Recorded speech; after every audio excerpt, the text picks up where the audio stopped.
Well, so Sweden are through to the last 8. They'll now take on the winners of tonight's game between England and Colombia. That quarter-final will take place on Saturday at 3 o'clock. But as you can see, look, I mean, Didi, we thought it was going to be tight. We thought it was going to be cagey. You can see the disappointment on Switzerland's face. But Sweden were the better team here today. Absolutely. Surely, no, the Swiss can't have any complaints. They were sloppy in defence. They were sloppy going forward. All they really had to offer was give the ball wide to Shaqiri, come on his left foot, and whipping in, swing into the box. And the Swedish defence, Brian mentioned it in commentary, Granqvist, he must have headed every ball coming into the box. He was absolutely outstanding. Led the line, led the team from the front, and thoroughly deserved. And what I admire about the Swedish team, we talked about their deficiencies before the game and at half-time, but the way they defend, they really appreciate defending, and that's what they do. I don't blame them for playing the way they do. You've got to find a way of winning games. They went out a very tough group, or won the group, and the only game they lost so far was a last-minute goal by Germany, which was probably not deserved. And great for Sweden, great for the country, and good luck to them. I think whoever they play in the next round, this is not an easy game. You know, I can't see them beating 3 or 4-0. And this is just a World Cup. Great scenes here. No, I really admire the way they performed, played, and fought today.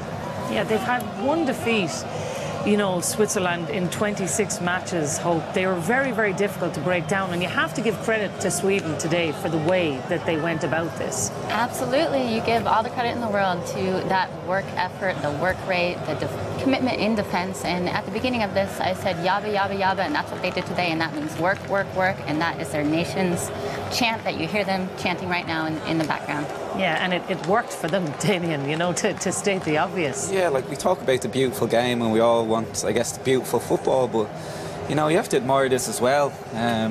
You only have to look back a couple of seasons ago, like a similar way of playing was Leicester City. Of course, Sweden don't have Vardy up front, as Hope touched on at half-time, you know, to break and break quick, but when you're organised and you've 2 banks of 4, it's so hard to break down. You know, they played Italy over 2 legs, and Italy didn't score against them. Here's obviously the graphic who they'll meet next. It's either Colombia or England. Yeah, and you look at that side of the draw, and as you said, I mean, Didi alluded to it there, it's a game where all of a sudden you're looking at that side of the draw and you're thinking, maybe even if you're Sweden, we have a chance here. Yeah, they'll frustrate teams. Like, if England go through tonight, we'll all be cheering them on. It'll be a tough game again because they frustrate you. And I know we say, yeah, it's not a pretty watch, but, you know, it's brutally efficient. Roy Hodgson plays like that, and when I was at Fulham, we got to Europa League final playing like that, sitting deep, compact, and with just that group siege mentality. And we beat Juventus, top team at the time, Shakhtar Donetsk, one of the best teams in Europe, playing like that. If you reference Euro 2012 with Trapattoni, again, it wasn't a pretty watch, but we got to the Euros playing like that. Albeit when we got to the Euros, we got found out against quality. And I think with their squad of players and the way they play, you do get found out in the long run, with Leicester City probably being an exception. But listen, hats off to them. They were the better team and totally deserved to win today. Yeah, we'll see if they do get found out against quality. It will be England or Colombia next. Well, Sweden created better of the chances and they were rewarded with a goal. Emil Forsberg's shot took a deflection off Akanji, the only goal of the game. Sweden reaching the quarterfinals for the first time since 1994. And they will, of course, face the winners of tonight's game between England and Colombia to see who's going to advance in that. Look, Damien, before we get into our analysis of sort of where we lie and everything, just in terms of the Swedish performance, look, as we've all been saying, you know, on air, off air, everything, it might not be one for the purists, but the way that they play football, they're very, very organised, and it's very diligent, the way that they play. Yeah, you can see they're organised in that a proper group, and as I touched on beforehand, we all want the pretty stuff, but you know, I like watching this as well. It's beautiful in its own way. I've had quite a few managers that used to like to work like this, and it does get results. It's efficient. You know, standout today, Granqvist at centre-half, he was amazing. He was a man mountain. And really down the spine of the team, the 2 central centre-forwards that we highlighted before the game, and even in the middle of the park, Ekdal, Svensson. And just the Swiss, they just ran out of ideas. And that was our worry with them, that if Sweden were so organised, you know, what if the Swiss what are they going to come up with? And they didn't come up with much in the end. And they stuck by what they did in the first 3 games, because very rarely these days you see a team playing with 2 centre forwards, especially in knockout football, because everybody thinks about not conceding and maybe nicking a goal. They play with 2 centre forwards, and they never open to the counter attack. So they're so disciplined. It's so hard working. And the 2 lads up front, they work as hard as everybody else in the team. And defending is an art. It's no coincidence when you have 10, 15, 20 blocks a game. And we see a few clips afterwards. And they played in the playoffs against the masters of the dark art, against the Italians, and they shut him out twice. Italy couldn't score against them in 2 games. And the way they defended today was just admirable. It was great to watch. And I just love the commitment they've got, the way they stuck up for each other, the way they help each other out. When the teammate makes a mistake, the next one's there to help him out. And this is what a team needs. And, you know, I don't think you find a more united team in the competition than these. Yeah, and I mean, Hope, you touched on it before the game about possession and the way that they play, but they're the 3rd lowest possession stakes in all of the competition, but yet they still found a way to get the breakthrough tonight. Yeah, absolutely. And like Didi said, it's no surprise. They've played this way for every game prior to this moment. And it doesn't matter. If you're great at something, you stick with it. And they frustrated the Swiss all over the park today. But they were committed to doing it, and it is commendable. I have to ask the question, will this take them all the way? I can't imagine that they will win a World Cup final. And I think perhaps, you know, this may be their last win of the tournament. I'm not sure you can play defense. But is that still viewed as a good one for them, though, regardless? Because maybe they might have been coming here today and people thought they're not even going to get out of the group. Absolutely. It's great for their country. It's great for their team. And it's great for the sport. It's great. As you said, defense is an art. I have a great amount of respect for quality defending. I'm not sure it's going to win a championship if the #1 thing you do best at is defending. I think you have to have a little more options on the attack as well as playing through the midfield to win a World Cup. But as I said, they knew what they were doing. They frustrated the Swiss team, and they won, and they go on. And this happened to me in the last Olympics. A similar situation with the women's team. They know what they're doing. This is how the Swedes play. They buy into it, and I think you're right. It really brings the team together because they have one philosophy, and they're united. Yeah, well, it's worked for them. They got their goal anyway, Hope. Let's take a look at this. Of course. So, let's see here. This actually started from Lindoff's run from deep. The ball goes out to Toivonen on the left, square ball to Forsberg. Low straight ball, and unfortunately, it went off the foot of Nkanji. Unlucky in the defense. However, I think he was misfooted quite a bit. Massive deflection, but it's a goal. That's a tricky one for a goalie as well, isn't it, though? Because he's sighted the wrong way completely there. Oh, there's absolutely nothing he can do about it. Yeah, I mean, I'm sure you've been in that situation too, where you're saying to your defender, get your foot out of the way, but it's very tricky because you don't know what you're going to do, you know? Unfortunately, that happens. Well, look, that's the goal that they got, Damien. They could have had another as well. At the end, we were all sitting here saying, oh, my God, penalty, what's going to happen here? And this was a mad end to the game. Yeah, to the naked eye, if you watch it quick, yeah, you think it's a penalty, but if we slow it down and watch a replay here, he actually touches him outside the box. So it is the correct decision. You know, I'm not getting back to on the VAR episode, but you know, there's no need for him to go over to the camera. This is just black and white stuff here. It should be the ref up in the office saying to the referee on the pitch, carry on, free kick outside the box and red card. There was no need for him to go over to the camera, and this is the one we're always on about, that it takes too long. For me, there's no need there. And why he's even still at it, I don't know, 30, 40 seconds is nonsense. It's just a little push outside. So they did get the right decision, though. So would you give him any sort of, you know, no. Yeah, of course. saying, listen, I'm saying there's no need for the referee to go over to the camera on the side of the pitch. Yeah. I'm just wanting to keep the flow to the game, I guess. And listen, it is still suspense. When you see him coming back on, you can hear or not hear the whole crowd, the whole stadium goes silent. So it does bring suspense, but I said that was just needless. There was no need for him to go off the pitch. Also, the thing that he comes back on and he's not communicating with anyone, you know, he's just doing the TV sign. You're saying, what's the story? You know, like, that's the frustrating thing for VAR, is that, as you said, he has to go all the way off the pitch. Nobody's talking to each other, and they did get the right result in the end, but it is a long process. Oh, yeah, they're going to be fine-tuning it for quite a while. Is it a tournament too early? Still possibly, but like I said before, I think here to stay, and yeah. Yeah. All right, let's move on then, Didi. Let's look at some of Sweden's other chances then tonight. Not an awful lot in the second half. The openings in the first half were a lot better than in the second half. Here's Forsberg, who did, not only because of the goal, who did a lot better today than he did in previous games. Cross comes in again, it falls for them, and this is what Hope alludes to. You need that extra little bit of quality. This is a chance. He's 10 yards out, he's got a free shot with hardly any pressure. Again here, 20, 22 yards. You've got to do better. You've got to work the keeper. And I think Sommer made one save in the first half. And even the goal, if Akanji doesn't stick his foot out, this is a straightforward save for Sommer. So in the finishing department, they have to improve. If they want to go any further in this tournament, they've got to do a lot better, because they had the chances today. Some made by Swiss mistakes, but once you get that chance, you've got to take advantage, and the finishing was very poor today. Yeah, we saw this hope, and even, you know, Damien highlighted before the game that the front two and all the chances that they take, not necessarily scoring. I mean, Berg tonight has had more chances than any other player still to score, and he hasn't gotten anything. You do think they're going to have to get something more from them front two if they are going to go forward in this competition, as you say? It's technical, right? I mean, you have to calm yourself, have a little bit of composure in front of the goal, and put the ball in the back of the net, or at least force the goalkeeper to make the save.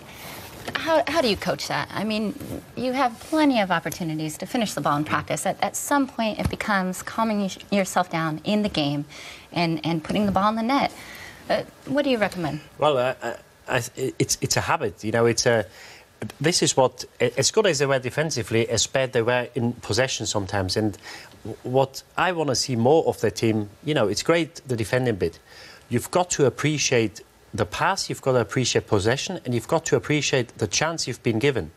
And they didn't do that today, because when you do get the chance, you've got to concentrate. And these are all professional footballers. They get paid an awful lot of money to ply their trade for certain clubs.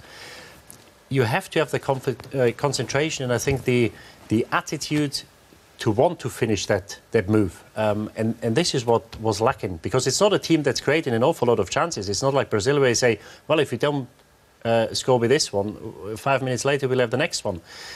So the finishing has to improve. I believe it's practice, it's confidence. But then during the tournament, it's very hard to practice, because they'll have the next game will be in 4 or 5 days. So it's very hard to do that during the tournament. That should have been done before, but it was really evident today, the lack of quality in their finishing. You know, when it comes to goalkeeping, there's no excuse if we let in a soft goal.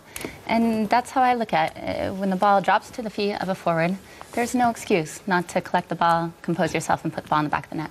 What do you think, Damien? I mean, you've obviously scored a couple yourself. We mentioned at the top of the show about pressure, and when you're getting them opportunities, that's where the top strikers, they're ice cool, aren't they? They just look calm.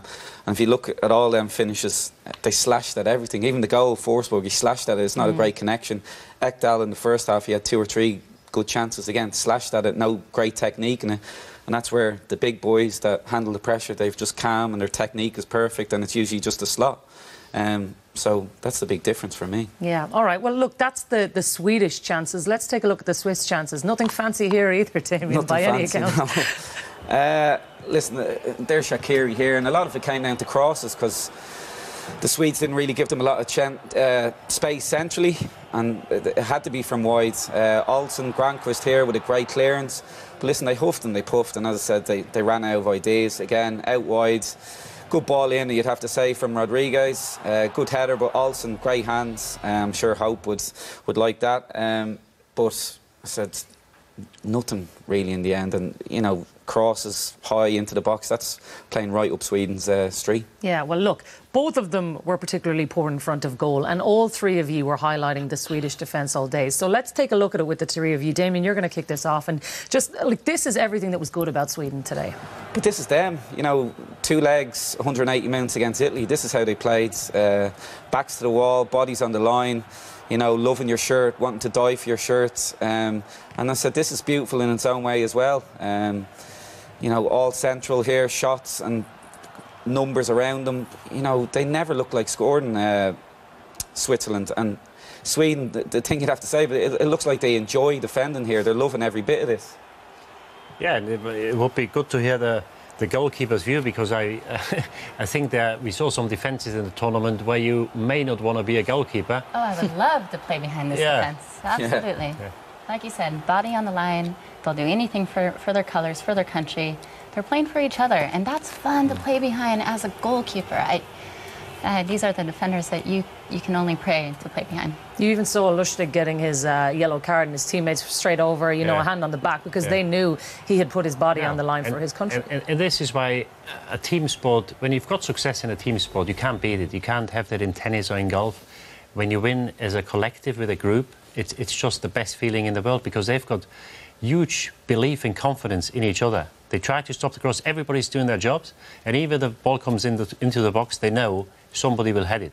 And the way they help each other has been absolutely fantastic to watch and just outstanding. This is their unity got them to the last 8, and attitude, mentality goes a long way.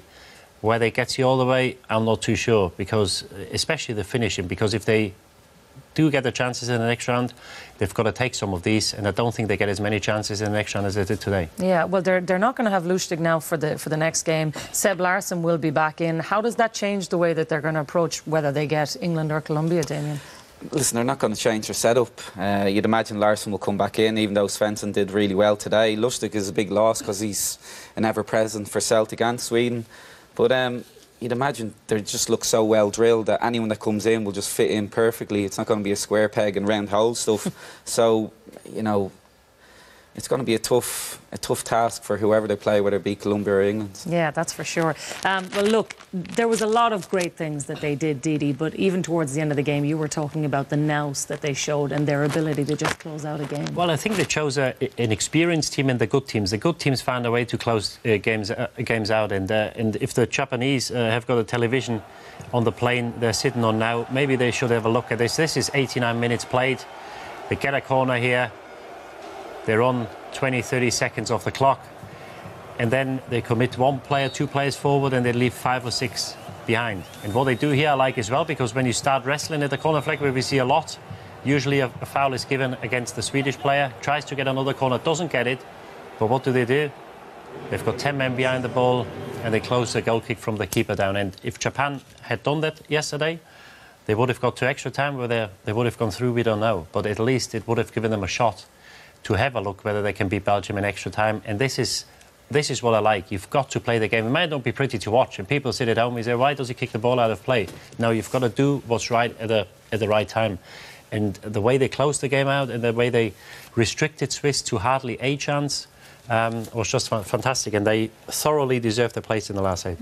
To broaden that out then, Didi, just in terms of how you actually coach that into a kid, I mean, you were having a conversation off air about the structures and the academies, and maybe you know, we were talking about the purists and all that earlier, that maybe this kind of stuff is being coached out of kids, but is that the kind of thing that is being coached in? Well, I'm not sure whether you coach the kids, because you know, a lot of it should come from themselves. You know, I'm not sure whether I would like to see that in kids football. At the same time, you have to think about the game, because if you don't think about the game, you will never improve. And this is something you have to work on the training pitch. I had managers where we exercised or had games where the team was winning 1 or 2-0 with 2-3 minutes to go. So it's a 3-minute game, and you've got to run the clock down as much as you can. You can't do that in a tournament, but that should be coached. I think it's the responsibility of a manager to let them know and to tell them what to do when it's a tight game, you're winning by 1 goal and there's 2 minutes to go. You know, this is what I want to see, and it shows great. It shows knowledge, it shows experience, and it shows that they care. And I don't want to accuse the Japanese of not caring, but I've never seen anything as daft as I did yesterday. And there's no excuse for it, because they're sitting on a plane now. They could be being in the last 8 now. This is a difference between going into the next round or going home. And I think the lesson for kids to learn, think about the game. Think about what you have to do at which time. Yeah, well, you're working with kids, Damien. I mean, what are you telling them about this kind of stuff? I mean, because there must be millions of examples that you're watching every day. Well, my lads will be 15-year-olds. I teach them it now. They're not babies anymore. It's not kindergarten I'm running. So, you know, in a year, 2 years' time, they could potentially be in the first team if they're good enough. So they need to know this stuff. So, for me, 15-year-olds, yeah, I'm going to tell them. And whether it be dark arts, obviously not telling them to kick people, but, you know, even going, if there's contact in the box, like if anyone ever touched me in the box, I wouldn't call it a dive, but I'd take the penalty rather than being too honest. So I would maybe mention that to them sometimes as well. Not a dive, but dark arts of the game. But last night, Japan, it was a bit kamikaze, you'd have to say. You know, Belgium, if the one thing, any team taking a corner, you are vulnerable in a way. Against Belgium, you're especially vulnerable because they're so top class. So, you know, it's probably not pretty just to take your touch, take it short and, you know, back yourself in extra time in the half hour. So you can see it from both ways why Japan thought we'll back ourselves here, but they were on the rope, so I can see it from Diddy's point of view as well. Yeah. What do you think? And they only had one thing in mind, the Belgium. Yeah. The Japanese didn't win one offensive header all game. And the Belgians had one thing in mind: Courtois is going to catch the ball and we're going to bomb forward because it's the last move of the game. And that's why they got outnumbered.